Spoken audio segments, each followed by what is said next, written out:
நம்ம பிஸ்னஸில் எப்போவுமே அப்ஸ் அண்ட் டவுன்ஸஸ் இருக்கும் நமக்கு அது நமக்கு எல்லாமே நல்லா தெரியும். ஆனால் அப்ஸ் அண்ட் டவுன்ஸ் ஓகே, ஆனால் டவுன்ல இருந்து அப்போ வர்றதுக்கு எவ்வளோ பெரிய சேலஞ்சிங் தெரியுமா? ஆனால் அந்த சேலஞ்சை நம்ம ஓவர் கம் பண்ணால் திருப்பி நம்ம எப்படி ரீட்டைன் பண்ண முடியும் அப்படிங்கிறதுக்கு நமக்கு ஏகப்பட்ட பிஸ்னஸ் மாடல்ஸ் போகிறோம் உங்களுக்கு எல்லாம் தெரிஞ்சது அது ரொம்ப பிரியமான விஷயம் எது அப்படின்னா உங்களுக்கு எல்லாத்துக்கும் மேகி தான்.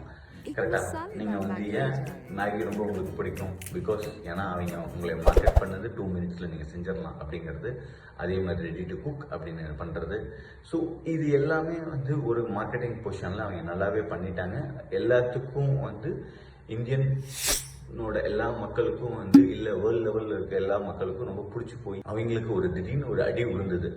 ஃபுட் சேஃப்டி அவங்க ஐடென்டிஃபை பண்ணுறாங்க, இந்த ஃபுட்டு சேஃபாக இல்லை அப்படின்னு சொல்லிட்டு. ஸோ நெஸ்ட்லே கம்பெனிக்கு, மேகி கம்பெனிக்கு அவங்க இன்ஃபர்மேஷன் சொல்கிறாங்க இந்த மாதிரி நீங்கள் உங்கள் ஃபுட்டு சேஃப்டி இல்லை அப்படின்னு சொல்லிட்டு.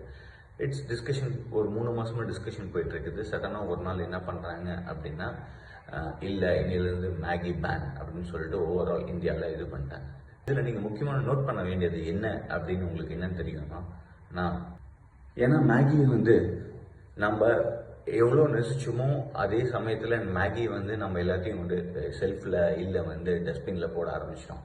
ஸோ தட் மீன்ஸ் நம்மளோட எமோஷன்ஸ் விட்டு எல்லாத்தையும் வெளியே போயிடுச்சு ஸோ அது ஃபுட் சேஃப்டி இல்லை அப்படின்னு நமக்கு தெரிஞ்ச உடனே மக்கள் எல்லாருமே ஒரு ஸ்டெப் பேக் போக ஆரம்பிச்சிட்டாங்க கம்பெனிக்கு பெரிய ஒரு சேலஞ்சஸ் இருக்குது. எப்படி நம்ம திருப்பியும் மக்களோட மனசில் நம்ம போய் உட்கார போகிறோம் அப்படிங்கிறதுக்காக. ஸோ அதனால என்ன பண்ணாங்க அப்படின்னா, வி மிஸ் யூ டூ அப்படின்னு சொல்லிட்டு அவங்க ஒரு கேம்பெயின் ஆட் பண்ணாங்க.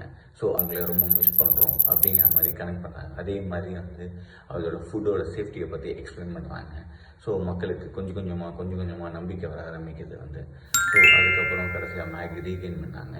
ஸோ அவங்களோட 60% ஷேர்ஸை திருப்பியும் இது பண்ண மாதிரி நீங்கள் ஒவ்வொரு விஷயங்கள் நம்ம பிஸ்னஸில் எதுவுமே எதிர்பார்க்காத விஷயங்கள் எது வேணாலும் நடக்கலாம். ஆனால் நீங்கள் திருப்பி எப்படி மக்கள் மனசில் போய் உட்காடுறீங்க அப்படிங்கிறதான் நீங்கள் மக்களை இது பண்ணணும். எப்போவுமே இந்தியனோட மக்களை ரீச் பண்ணும்போது ரொம்ப எமோஷன்ஸாக நீங்கள் கனெக்ட் பண்ணணும்.